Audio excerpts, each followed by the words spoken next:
I don't know. I'm gonna talk about more future plans. I think at least Backwoods enjoyed that. So here's more. So I keep buying up a bunch of pocket knives, and I don't know how much longer I'm going to be doing that. Probably quite a bit though. And like I'm buying up stuff that I like that's affordable. That you know I don't really need, but I don't make folding knives.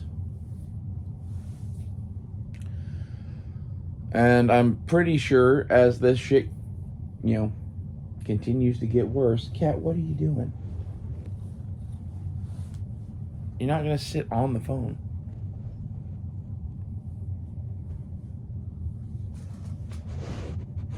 How about you? There you go. You can look at the people.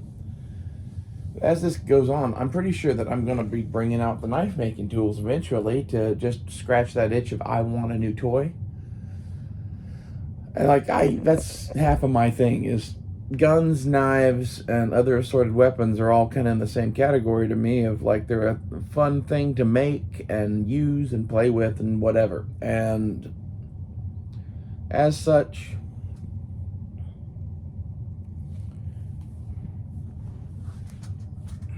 the fixed blades, at the moment at least, don't really entice me that much. I think I use folders more too, so there's that.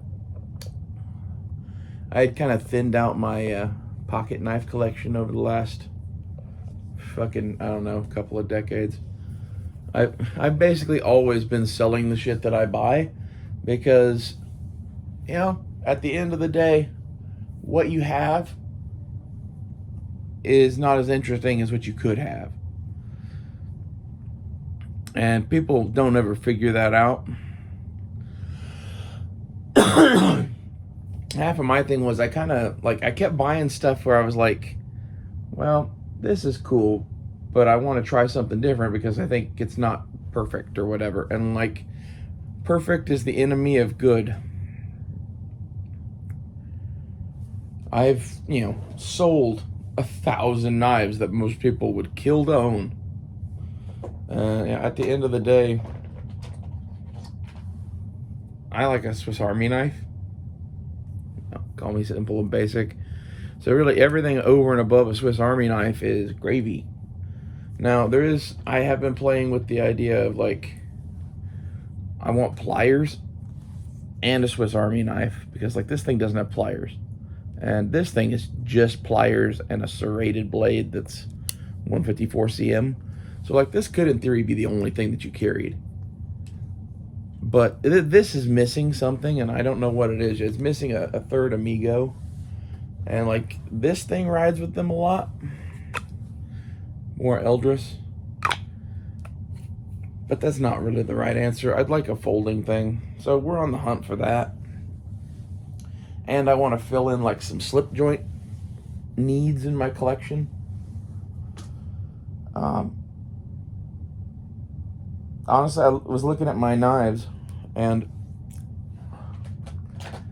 so this knife is one hand deploying and has a clip. There's not many of those in my box of knives. The only other one is this little Gerber.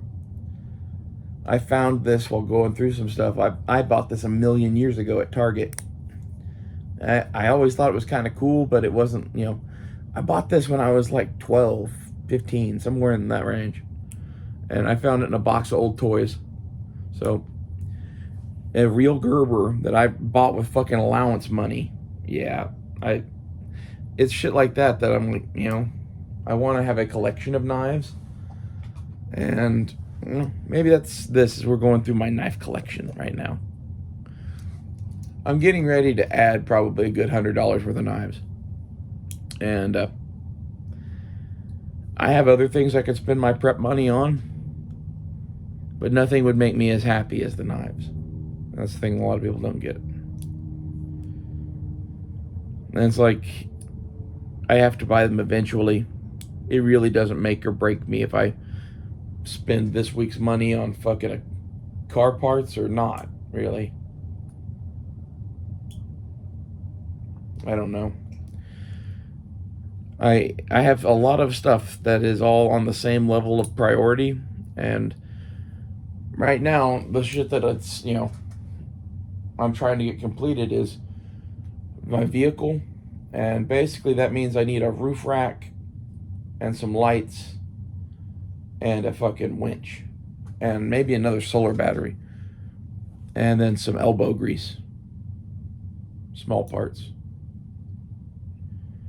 So I need to get on that shit. It's low priority.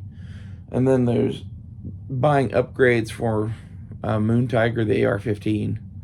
That, it's kind of at a similar position. It has several big ticket items that it needs. And I could take a swack at it this week too. Or I can do, what really makes me happy and work on my DVD and knife collection. I think I'm going to do that.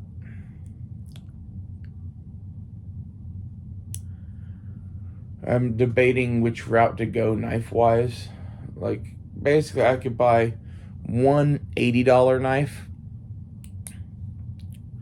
and maybe get a couple of $20 knives. Or I can buy like a $40 knife,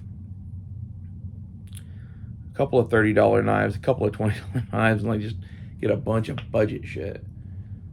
And the stuff that I'm buying is like, when I say budget shit, the Opinel. I have taste. It's just, is what it is. So another cool old knife that I have is this hobo. I got this when I was a kid.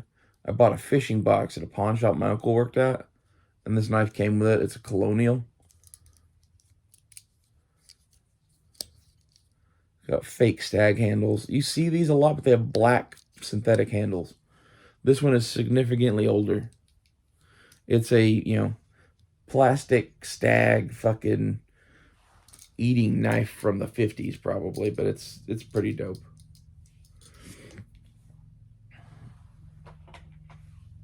Somewhere in here I've got the first two knives I ever had.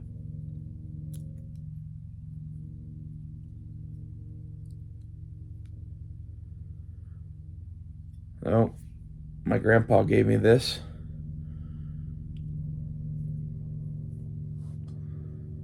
First knife I ever had.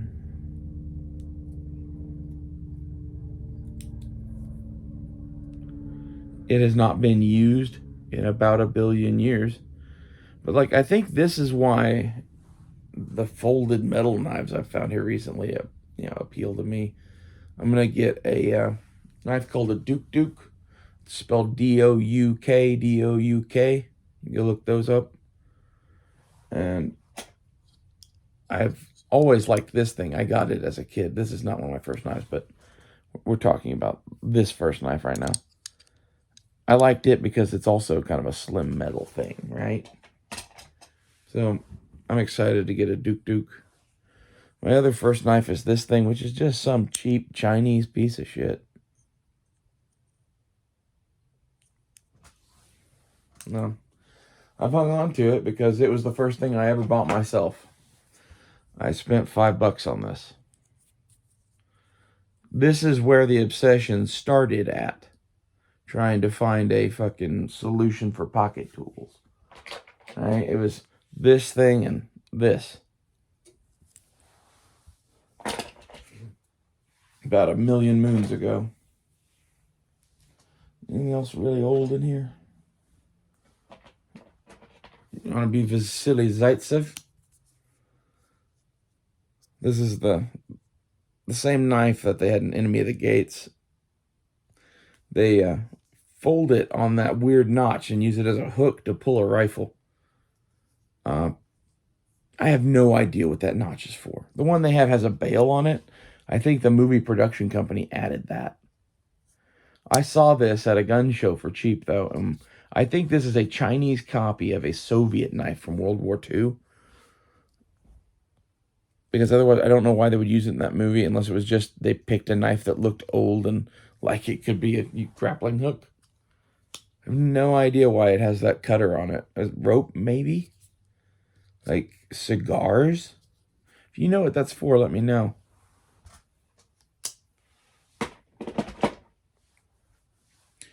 Yeah, but this Japanese thing is probably the other old one that's in here. I've always liked this thing. The blade on it got this weird brown color from being in a survival kit with chlorine. It's not rust, really. It's browning. Like it's like a brown bess musket. It's very interesting.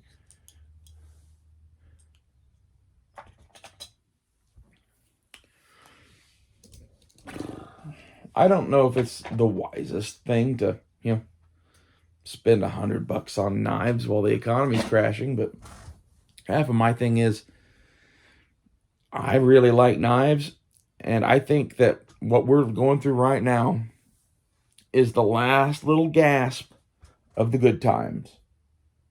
Believe it or not, we're still in the good times.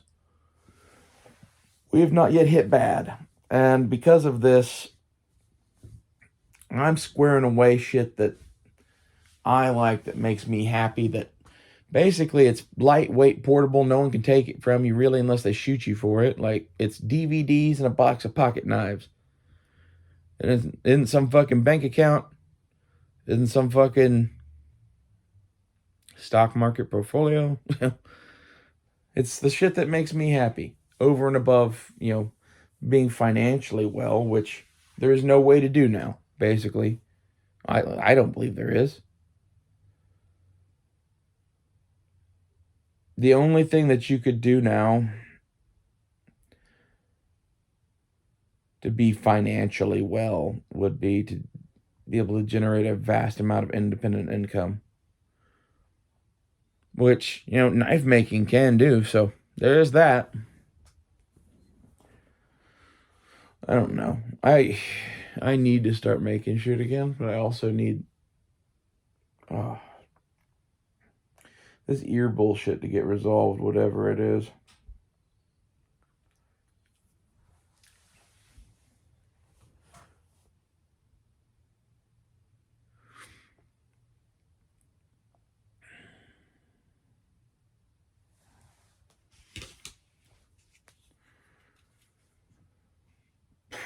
It sucks to make future plans anymore because of how fucked I think we are. Like, this is half of why I've been getting kind of crazier, is I've been trying to make plans for the last year, right? And for one reason or another, everything that I plan turns to shit. And so what I'm planning at this point pretty much is just to roll with the punches, have a big DVD and knife collection, and live in a van.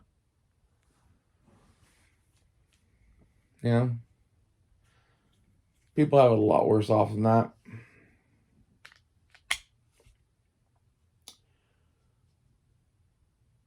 I'm pretty much figuring on being able to get at least a couple acres of family land someplace to park that thing on and do whatever I want to do, pretty much.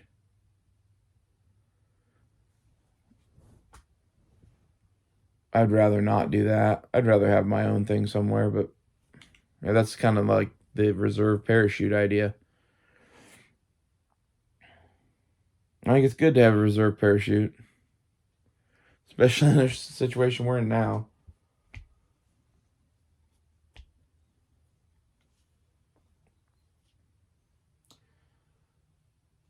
I really should get the roof rack this week.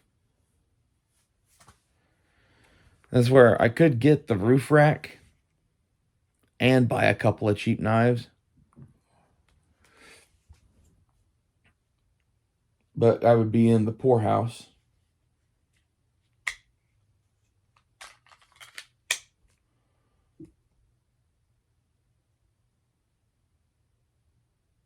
Because really, I'd be able to afford one cheap knife, really, and a roof rack. Make it count.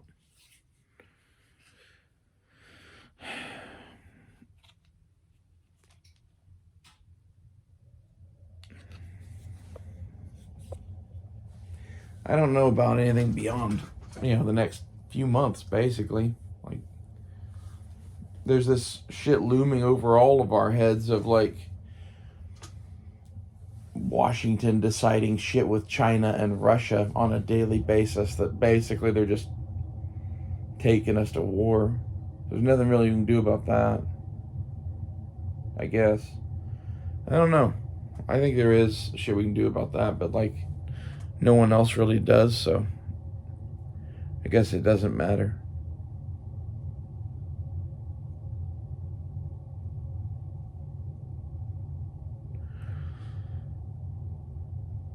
And this is half of, like, it's hard to plan for the future when you're watching your government turn into a totalitarian despot state or whatever. Like, my only, like, saving grace right now is I live in Oklahoma, and we do not like the federal government. So, like, I am, among my people, I guess. This is half of why I think I'm just going to stay in Oklahoma. I don't think I'm ever going to fucking leave this place. It has nothing to do with, other places being good or bad, and has everything to do with the fact that the laws are such shit now that I don't want to risk going to other jurisdictions.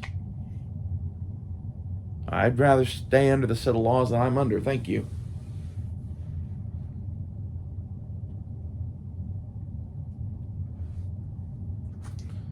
A lot of people took that whole red flag thing and just, stopped interacting with people. I kind of, like, took that whole red flag thing and started just egging them on to shoot me, I guess. Like, it really pisses me off that we don't have freedom.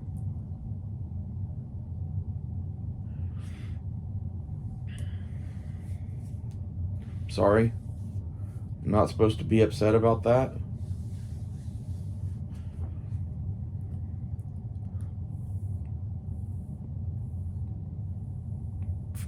Smoking.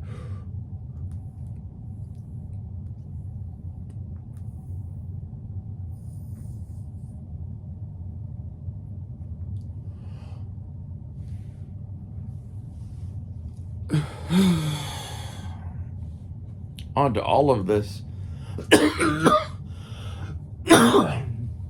There's the issue that I like pocket fixed blades too, which, is why I have this thing. And basically, I could just go spend all my money ever on tiny, tiny little pocket fixed blades because I think they're cool. But I've only bought a few. Like, the ones that I bought were the more Eldris you've already seen. This thing is a Kershaw Secret Agent. I don't ever really carry this that much. I have thrown it in my purse before, but the main reason I like this thing is because you can just ditch the sheath like that and stab a bitch. It's a weapon. And it was $20. This thing was $25 too.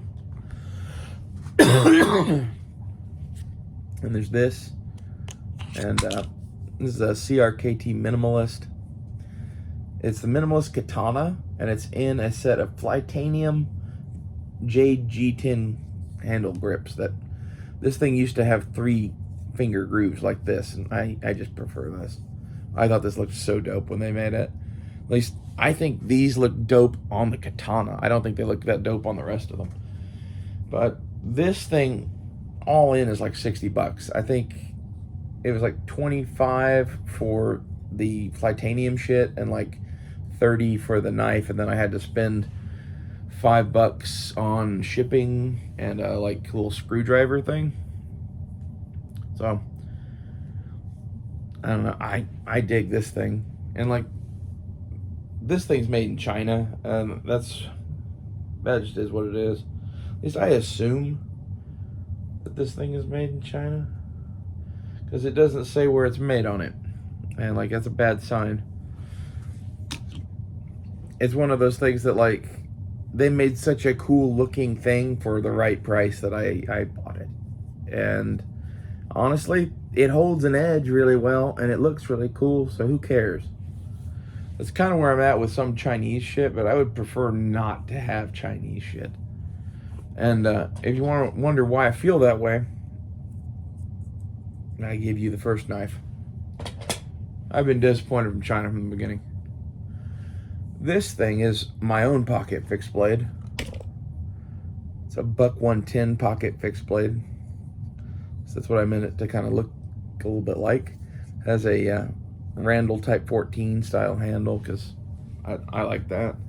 And it's short and, you know, squares up against your pinky, so when you stab it, like, you know, I dig this knife. It's kind of just my little bitchin' utility knife. And when people are like, man, you like old school knives. Yeah, I do. Like, look at this thing.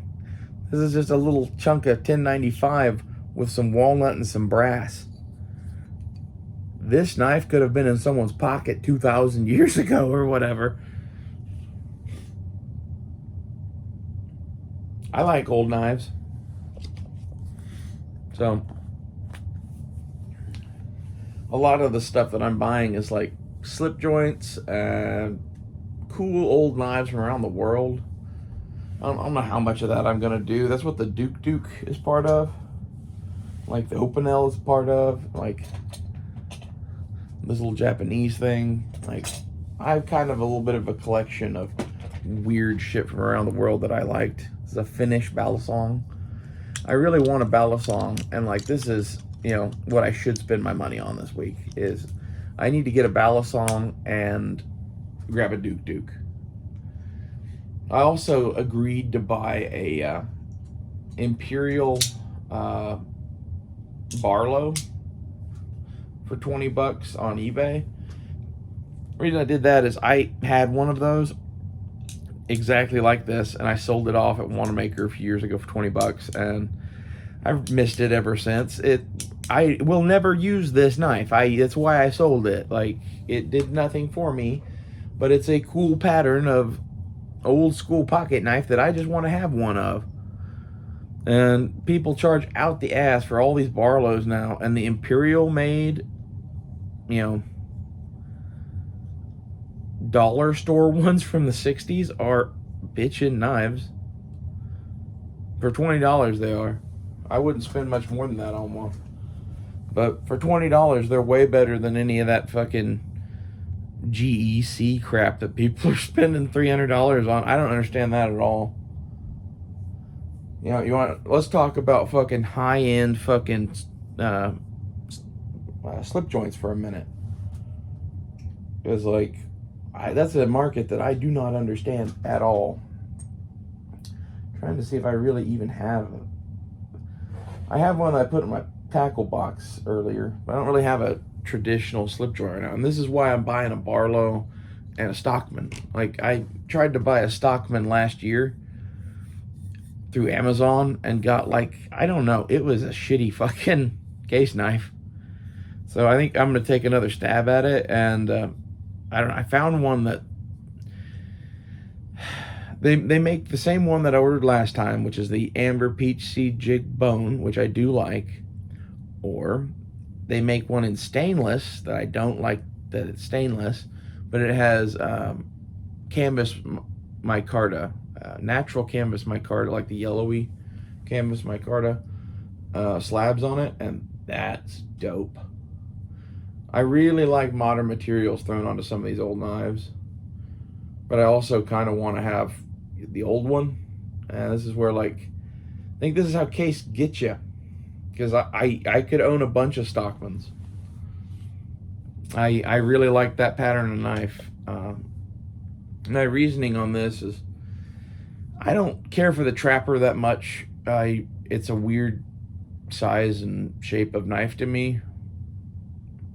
The Stockman's blade, if you get the large Stockman, is as big as the Trapper's blade, and it gives you a short sheep foot that I like better than the second blade on the fucking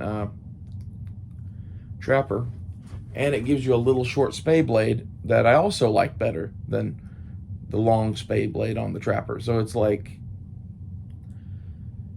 you know, it does everything I need to do. The Trapper is nice because with the spay blade, you have a, hey, I'm going to skin some game, whatever. Like, I'm going to do something where I need a really sharp knife without a point.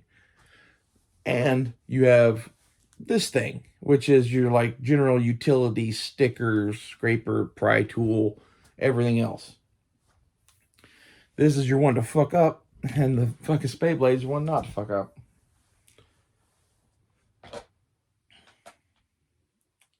I'd like to get some other patterns eventually, but I thought a Barlow and a Stockman was a good place to start. Also, there's a Kershaw. It's a Kershaw Culpepper. You'll look that up. It's just a jackknife. I like that thing a lot. And they make a special version in copper with a D2 blade at Smoky Mountain Knife Works. It's $33. I really want that. I don't know if I'm gonna buy that this week, next week, or the week after, but like within the next month or two, that thing's gonna be mine. It's only $30, and the copper on it, I'd love to shipwreck it. I've never shipwrecked anything before, but like that thing would be pretty dope shipwrecked. That's where you like take the copper and put it in an acid bath and turn it all sorts of shades of blue. And you seal it with an acrylic so it stops rusting, and it makes a very cool look. It looks like it's been at the bottom of the sea for 1,000 years, and I can't wait to do that to one of those. And my heart of hearts, it's saying, if that's possible, we should order a dozen of those things. Because if the knife's quality at all for $30, and I can shipwreck it and then sit on them until those aren't made anymore,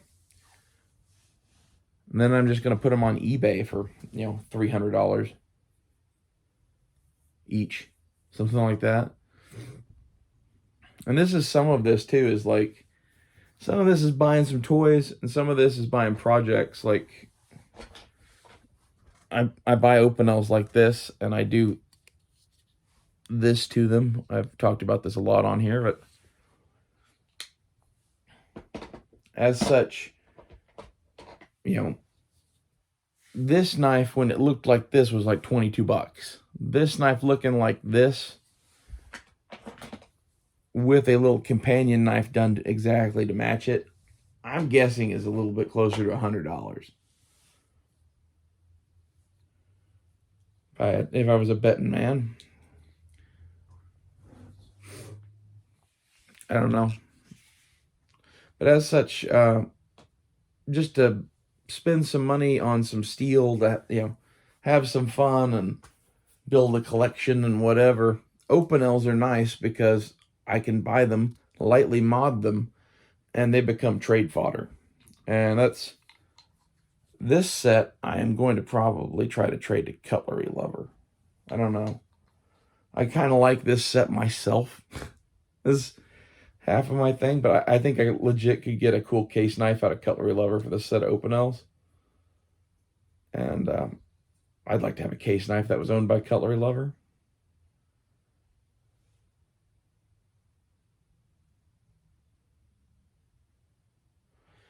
We were supposed to do a deal on a Spyderco a while back. Might get in touch with them about that again. They kind of all fell apart because of the, you know, lots of shit going on.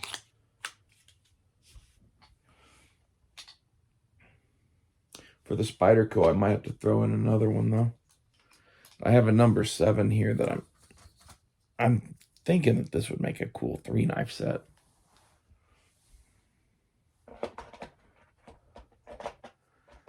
Like, half of the thing with the Opinels is there's such a fan club of those things that I'm just betting that a pimped, customized one that is done well is worth more than a standard Opinel. Especially to someone that appreciates patina and wood finishing, honestly. If you want a good Opinel, I hit these with a torch. This is lightly toasted with the torch. It's heavily toasted with the torch. And then while it's hot, I rub beeswax into it. Just rub it all over it, then heat it up with a fucking, stove top or the torch from a distance, something like that, and wipe off all the excess and rub it all in as much as you can into the wood. It makes this these are made of beech, if I remember right, and it doesn't take it as well as some other woods, but it does a pretty fair job. Especially like this toasted one, it feels pretty much how I want it to feel. The lightly toasted doesn't feel as good to me. But, when you do this one, you're like charring the whole fucking thing and then taking some 600 grit sandpaper and cleaning off everything that, is no longer really attached to the wood. Because there's like chunks of the wood that are like just ash now. The small ones, not big ones, but if you do it right, some of the outer part of this is no longer a stable surface unless you sand it a little bit.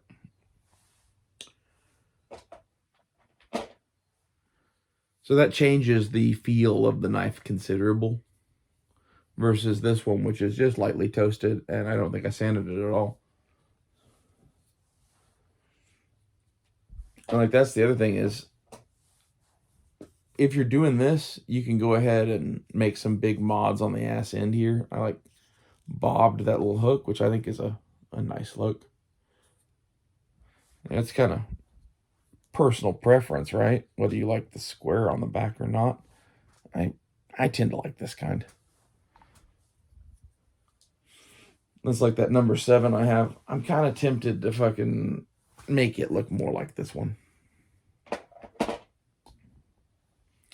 I guess we're just doing a whole thing of knife talk. Like, this is kind of spontaneous. I wasn't really sure what we were going to talk about when we sat down. The future.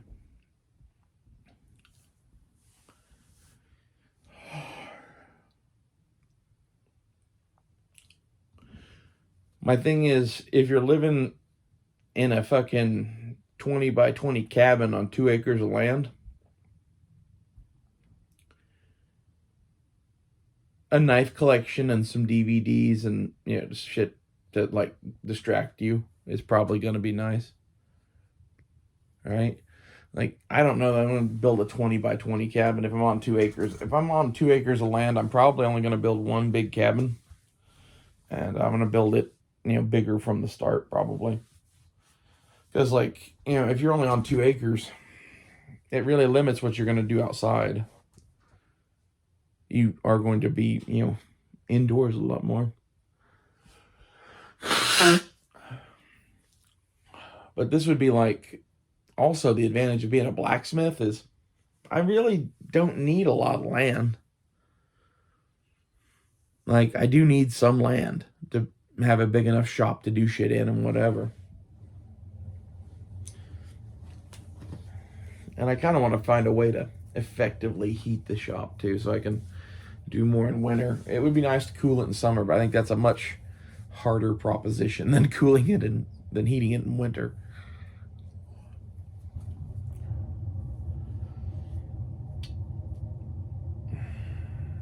But from the position of being on a couple acres of land and having your own, off-grid cabin and off-grid shop, I think it's a lot better place to be.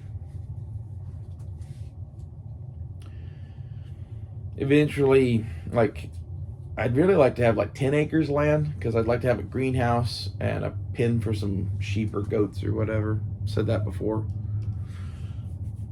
That's it would be nice, but it's kind of unnecessary, I think. It depends on how the food situation goes, right? If the food situation stays okay, then I don't need to have fucking goats or a greenhouse. If the food situation goes to shit, I want to have the ability to rapidly plant a greenhouse or plant more, because I'm probably always going to have a small greenhouse with, select herbs growing in it, which would allow you to rapidly grow other things, I would add. But I don't want to take care of goats and sheep if I don't have to. So, I might build a thing for that, like build a pen for livestock and a small little like shed to keep them out of the weather and whatever. But like, that would be a, hey, in case we ever need this. I'm not really a rancher, not my bag. I kind of am banking on the fact that we're not going to completely collapse apart, and I'm going to be able to putter around in the shop and make knives and art and whatever else from there. Sell it somehow. I don't know how else you're supposed to like survive this AI bullshit. There is like the notion that, oh, well, they're going to give us universal basic income.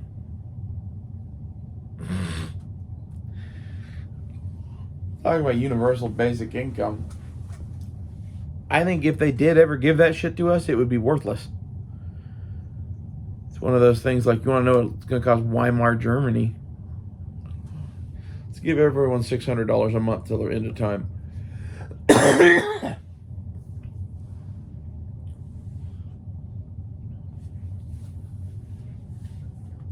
I don't know how we're supposed to pay for that.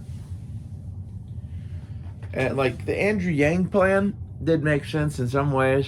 Like, I think it's probably pretty reasonable that if you kept most people off of this system, that big business could afford to pay for universal basic income for the homeless for very little. I think basically the banks in Wall Street could solve the homeless population problem in the United States with a flick of their fingers if they wanted to. That's to the level of money that they have. And like a lot of people don't get that like it's not that, oh, we need to take all of the money from the top 1% to solve all of the problems of the bottom 99. No, it's that we need to take like 1/10 of the money from the top 1% to solve all of the problems of the bottom 99.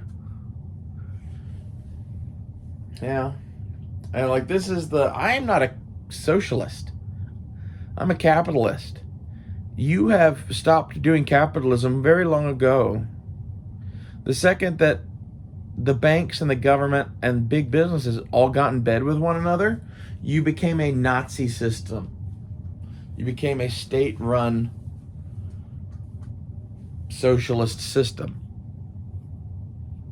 It's what you started doing.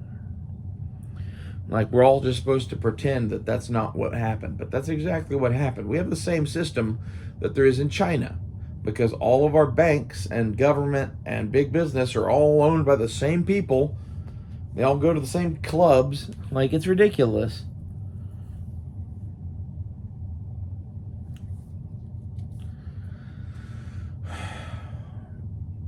So it's one of those, I think UBI is a possible solution in some ways, but in other ways it's like they aren't ever going to do it right, so who cares? Like the way to do UBI right in my mind is to give everyone who makes less than X amount of money UBI. And I don't know where the cutoff would be for that, but it shouldn't be low. It should be like $100,000 a year or something like that.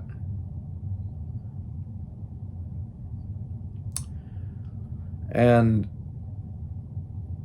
if you did it that way, the whole system collapses, basically. That's just my opinion.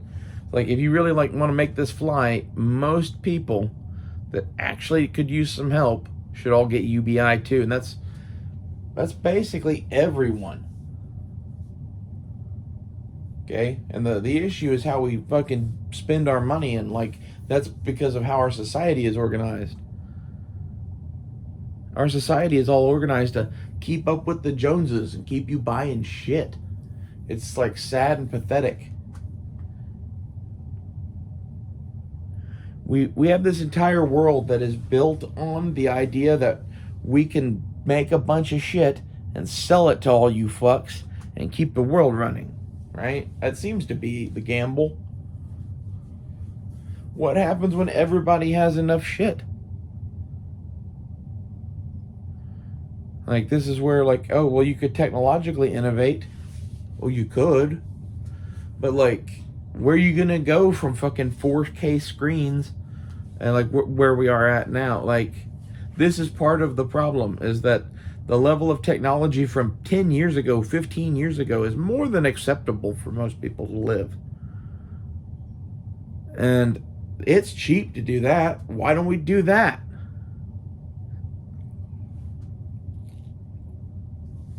Crazy.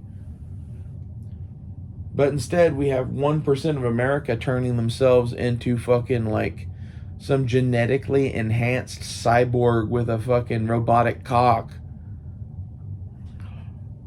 And then you have people dying in the streets.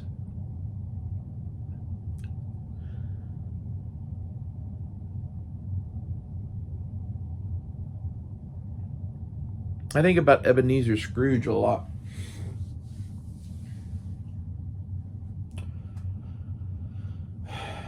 I think there's a whole bunch of people that run this country and planet that need to go watch A Christmas Carol.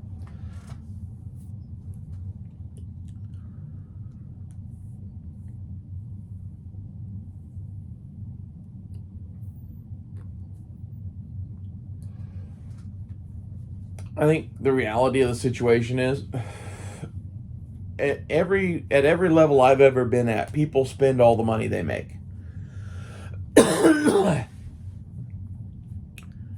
What if that's true all the way up to, like, the billionaires?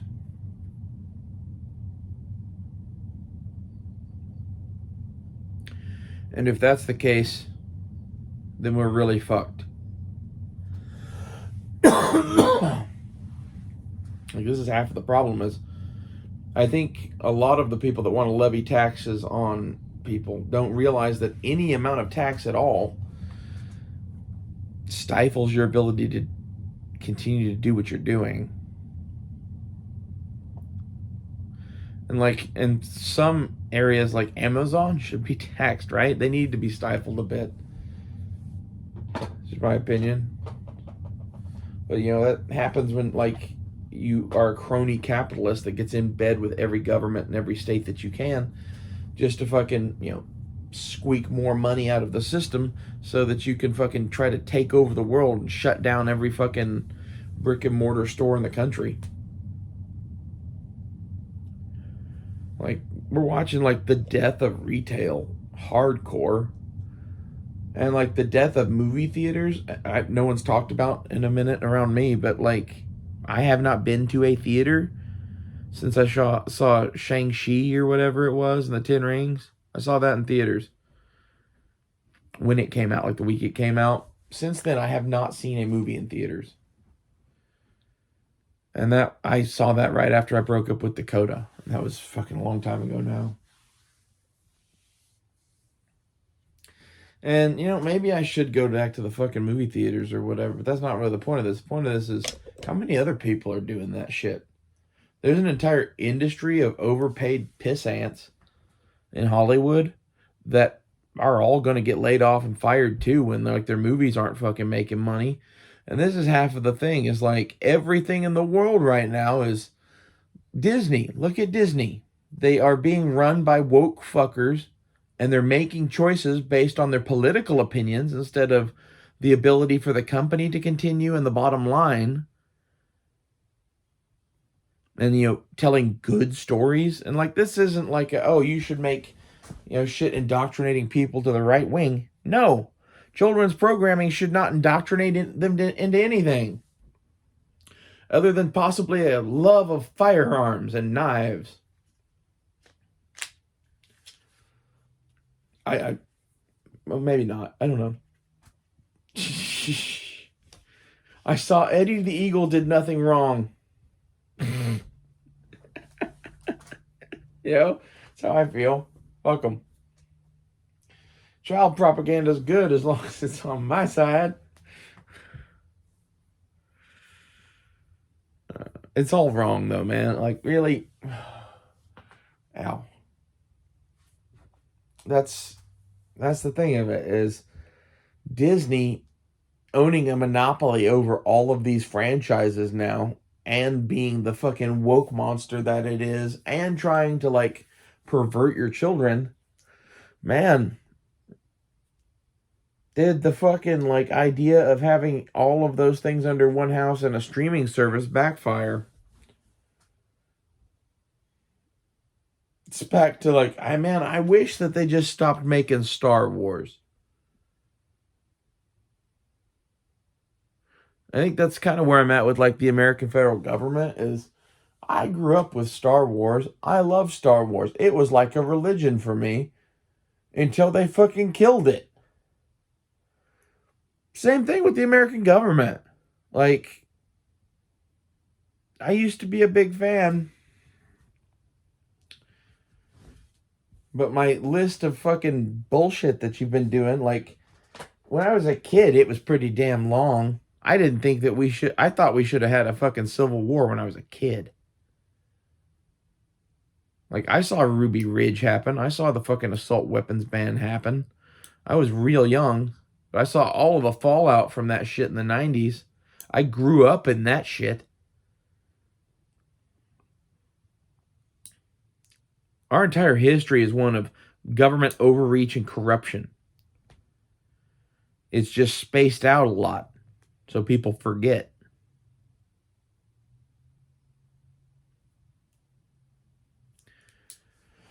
Anyway, let's find something better to talk about than that shit. That's why, like, I don't want to talk about UBI, right? My local used DVD store is having like a President's Day sale this weekend. And it's tempting to take $20-$30 and go fill out the DVD wallet. It's buy two, get one free. And they have pretty good prices to begin with. They're like $4 or $5 a DVD. And like, when I say $4 or $5 a DVD, I mean like a package. So like if it's the Dr. No special edition with 2 discs and all this shit that's usually $25.99, that's $5. I buy my shit there. I figure I might as well save some money because I'm gonna buy some DVDs over the next year anyway. I have holes in my DVD wallet that I want filled. Like I want a copy of Escape from New York. And I want a copy of Goldfinger. I want a copy of the Hunley. I don't remember what else. There's other shit in there, but the Hunley is a Civil War submarine movie that none of you have ever heard of, more than likely. It's great. It was one of my favorites as a child. I rented it from Blockbuster. That's the kind of child Ray was, by the way. Like 6 years old, renting the Hunley in fucking Gettysburg. Patton, Saving Private Ryan. I had good movie taste as a kid. I saw Saving Private Ryan when it came out in theaters. I think I was 7 or 8 years old. And like, I don't know that it's good for you to do that.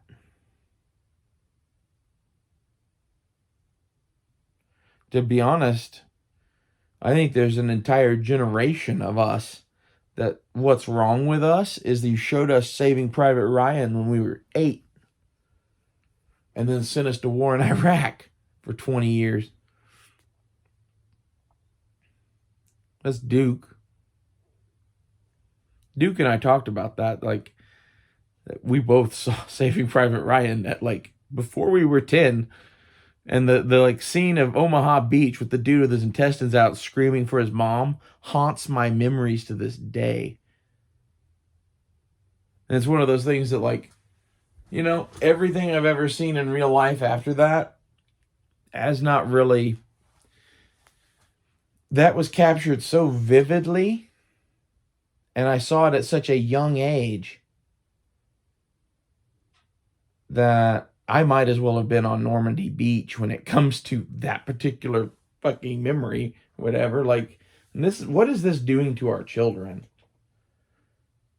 I mean, very clearly, like, Dakota and I are evidence that you should probably watch what your kids are doing.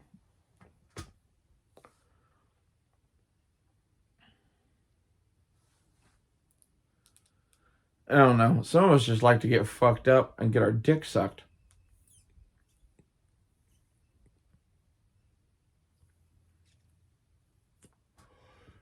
That's me. It was Dakota too. Like, the really hot thing to me about trans lesbians is basically you both get really killer blowjobs, and it's from a pretty face. That's how I view things.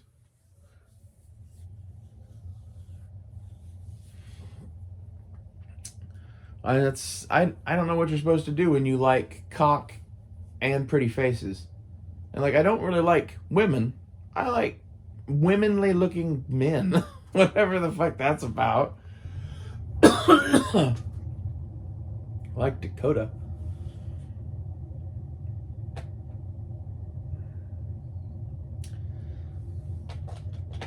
So I wonder about how much of the fucking trans movement is just that too.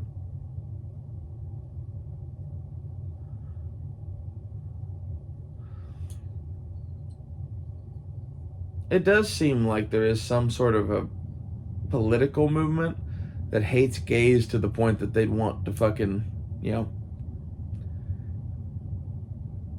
take a generation of the gay youth and sterilize them and hope that the gayness stops. I really think that's some of what's going on.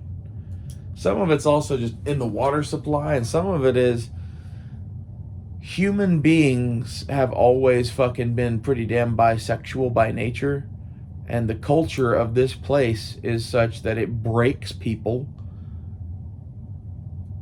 Okay? And some of those people that are broken do all sorts of crazy shit. And some of it's just human nature, and some of it's shit that they're only doing because of the hopeless situation they've been put in. There's no real way for them to get what they want. What does every man really want? I would put it to you that that answer depends a lot on what you've experienced. Oh, someone who hasn't had anything wants like a giant palace and servants and all this shit and whatever, wants to be fucking filthy rich. Someone who's had that probably values different things. That would be my guess. I've had near that, and I don't value that anymore. I don't think servants are a cool idea for about a billion reasons. I'm kind of a weirdo that likes to be alone. So at the point that you're not going to hire servants, that just looks weird as fuck. And I don't know. Howard Hughes makes a lot of sense to me.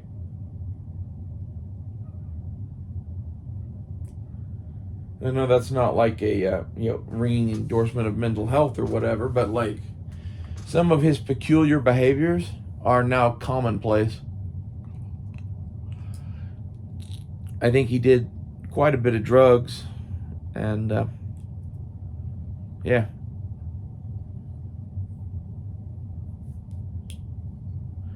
Like, how many people do you know get high and watch cartoons now? How many of those people are doing it naked with somebody that they dig? How many of those people are doing it naked alone? That's what Howard Hughes was doing. And this like peculiar shit that people would talk about. He rented out a movie theater and basically turned the movie theater into his living room and played fucking cartoons all day and night and sat around naked and did whatever the fuck he wanted.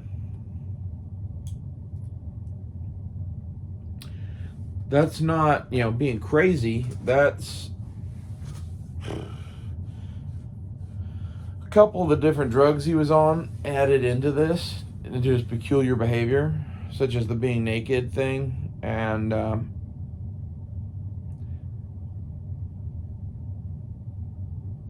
lots of other shit.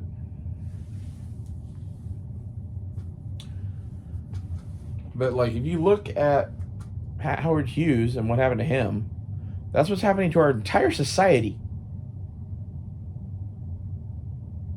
Some levels. That's what the drug pandemic is doing to us, and mixed with lots of other shit. The like video games and movies that are cheap and easily available and go on forever. It's probably not a good thing, but then again, like, I love it. And like, I don't know how we create a world now where like we deal with some of these technologies that we have, like the iPhone and the internet and like streaming. Really, streaming on demand video content has significantly degraded society.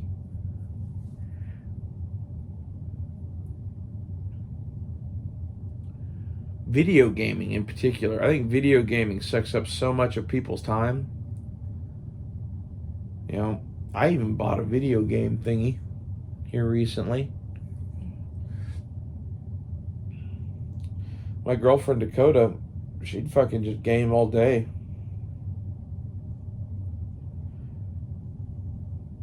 And, I've done that before, for sure. But I know people personally that have done that for every like waking free second of the last 20 years. And I think the amount of people that would do that if they could is high. Like, in a weird way, I feel like Ready Player One is predictive of our future, in that people are letting the real world decay because they live in this digital space. We're already seeing signs of it, and we haven't even gotten to really crazy shit yet. Crazy shit's just starting.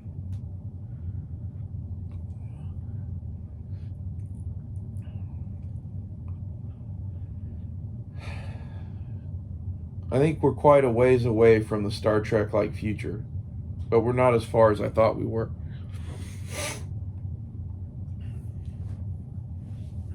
What scares me is whenever they figure out how to make those Boston Dynamics robots able to like do everything that a human can do physically. Because once they do that and they have artificial intelligence, then there are no jobs at all, and they don't need any of us. Like, I hate to sound like Alex Jones conspiracy theory bullshit, but like, it really seems like there's an effort to depopulate the planet.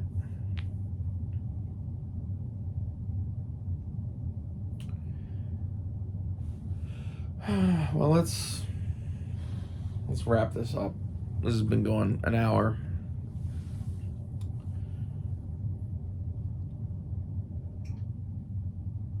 I don't know how I'm going to spend my money this week. The likelihood that I blow it on knives is high. Knives and DVDs.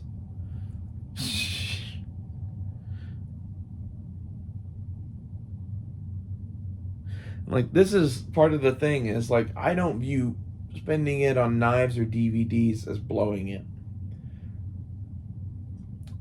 It's one of those things that, like, if we've decided that, I have decided that I am going to stick with the DVD format, then that's a hard copy of a movie that I love for less than $5. That, like, we need more of those. I want to have a full library of everything that I'd ever want to watch.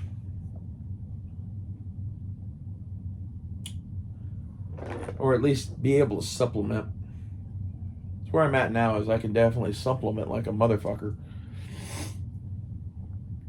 And the knives are portable entertainment that, no one, it doesn't ever cost you any more money. This is the same thing with the DVDs. Like, you buy an Xbox, that costs you more money. Okay, the PSP even is going to cost me some money in the future. The knife hobby, other than buying more knives, at any time I could go to I could take these to eBay or something and throw all these on eBay and get my money back, probably. It depends on what it is. Some things are harder to sell than others, but like in general, you can easily sell a collection of knives. Buying the kind of shit that I'm buying now, it isn't going to be worth shit. If you buy a bunch of high-end shit, like Benchmades and Spydercos and Zero Tolerance and shit like that, you can get good money for a knife collection like that. Church, what are you doing? You giving the people a show? Well, let's wrap this up. Tell me what you think. Should I spend my money on knives? Seems about one of the stupidest things I could do, but at the same time, it makes me happy. Church, you're like the silent guardian like that. You're like Batman. I'm Batman. I'm Church Man. See you guys later.